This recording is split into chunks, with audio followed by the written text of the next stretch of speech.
Halo semuanya, balik lagi di Ars Media. Kali ini gua punya PC seharga 6 jutaan, tidak termasuk monitor.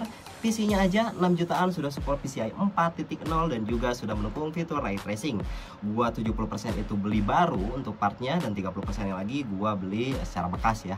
Nah, untuk pemilihan partnya seperti apa, detail spesifikasinya itu gimana, lalu harganya itu berapa, harga per partnya, langsung aja disimak ya. Untuk prosesornya di sini gua pakai prosesor Ryzen 5 3600 XT dengan kode name Matice. Dia mengadopsi arsitektur Zen 2 dan juga memiliki 6 core 12 thread. Untuk base clocknya di 3,8 GHz dan up to untuk turbo clocknya itu sampai 4,5 GHz. Sebetulnya untuk prosesor ini udah gue coba ya untuk overclockingnya menggunakan AMD Ryzen Master dengan menggunakan fan bawaan Ryzen ini bisa tembus sampai 4,1 GHz ya untuk kecepatan clocknya kencang. Nah, untuk prosesor ini dia sudah support PCI Zen 4. Nah, cuman ada syarat ya agar jalan tuh si speednya PCI 4 itu. Pertama untuk prosesornya, kedua untuk motherboardnya, lalu untuk graphic cardnya itu juga harus support PCI Zen 4. Kalau misalkan salah satu dari ketiga komponen ini dia belum support PCI Zen 4, misalkan motherboard udah support PCI 4, prosesor udah support nih PCI 4, tapi untuk graphic card kalian belum support, ya itu percuma, nanti jalannya tetap speednya itu di PCI 3 ya. Nah, untuk prosesor ini kalau misalkan kalian beli baru itu garansi resminya selama 3 tahun di cover oleh AMD. Nah, untuk soketnya itu masih menggunakan AM4. Jadi untuk prosesor ini dia masih tipe pin ya, PGA, pin gateway. Jadi kalian itu harus hati-hatilah ketika pemasangannya, jangan sampai bengkok. Kalau misalkan belum pas itu jangan dipaksakan ya. Lalu untuk motherboardnya gua pakai motherboard dari Gigabyte dengan chipset B550 dengan form factor Micro ATX.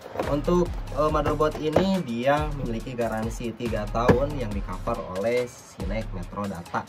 Untuk motherboard ini dia support 5000 series, 3000 series. Kalau misalkan yang 2000 series atau yang 1000 series sepertinya harus update BIOS lah ya, terus update BIOS lagi. Nah, kalian perhatikan aja di motherboardnya itu kan ada tuh kayak tulisannya dia support generasi berapa aja. Untuk RAM-nya di sini gua pakai 4 keping 4x4 GB dengan total size berarti 16 GB dengan speed 2666 MHz. RAM ini dia mereknya dari Kingston HyperX. Sebetulnya gua nggak rekomendasi sih pakai 4 keping kayak gini. Kalau misalkan niatnya mau pasang 16 GB ya cukuplah pasang pakai 2x8 GB ya untuk dual channelnya. Cuman berhubungan di kalangan RAM ini harganya murah, gua dapatnya itu murah, nemunya ini ya lumayan lah ya, bisa motong mangkas harga ya, lumayan 16 GB bisa dapat harga sekian ya. Dan untuk power supply-nya di sini gua pakai power supply dari Freon ARC series yang memiliki kapasitas di 550 watt. Dia sudah 80 plus, cuman belum sertifikasi bronze ya, belum bronze. Berarti kalau 80 plus aja gini itu efisiensinya ya di 80%.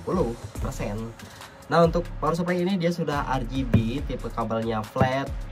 Jadi gampang kalau misalkan kalian instalasinya gitu ya, rakitnya itu gampang, nggak bikin banyak, nggak ngabisin space. Nah, power supply ini dia sudah menggunakan 120 mm cooling fan dan juga memiliki 6+2 power pin. Power supply ini cukup lah untuk pakai graphic card ya 1660 Ti atau 1660 Super atau Crack 6600 biasa lah ya, cukup pakai power supply. Untuk garansi resminya itu 3 tahun, jadi aman lah ya. Untuk graphic cardnya di sini gua pakai graphic card dari Asus, ini GTX 1660 Ti.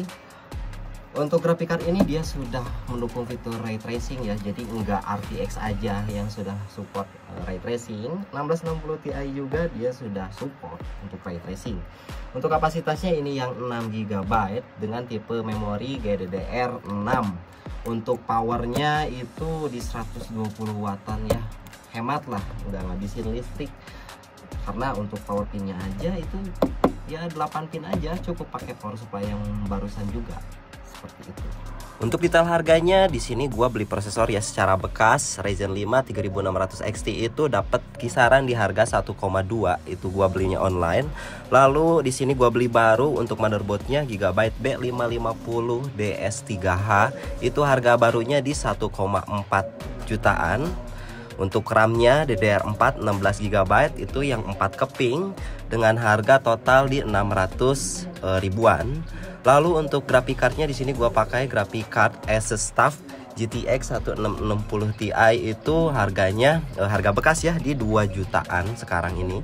Dan power supply-nya itu gua beli baru, power supply Freon Arch yang 550 watt. Itu harganya di 400 ribuan. Lalu untuk fan dan casingnya gua pakai dari Armageddon. Untuk fannya itu harganya 400 ribuan, dapat 4 pieces beserta dengan controllernya. Dan untuk casingnya di sini harganya 400 ribuan. Jadi untuk totalnya di kisaran 6 jutaan, itu sudah support PCI Gen 4 dan juga sudah mendukung fitur ray tracing. Lalu kita akan coba di beberapa pengujian seperti di game dan juga benchmark ya.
I've marked your map with several points of interest.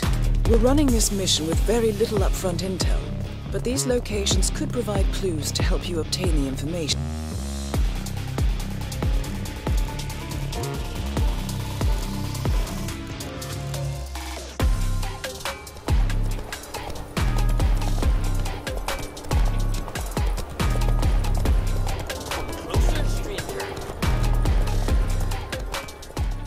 Dan setelah dilakukan pengujian, ternyata performnya oke kan. 6 juta 2024 bisa dapat PC yang seperti ini, bisa ngajalin game A, game B, game C, bisa edit, desain oke lah. Menurut gua oke, 6 juta bisa rakit yang seperti ini. Kalian belum tentu bisa. Atau misalkan kalian itu lebih hoki daripada gua, 6 juta itu bisa rakit yang seperti gimana? Partnya baru ataupun bekas, ya silahkan kalian tulis coret-coret di kolom komentar. Oke, gitu aja untuk video kali ini. Gua Anwar, jangan lupa subscribe, like, dan juga komen. See you di next video. Bye.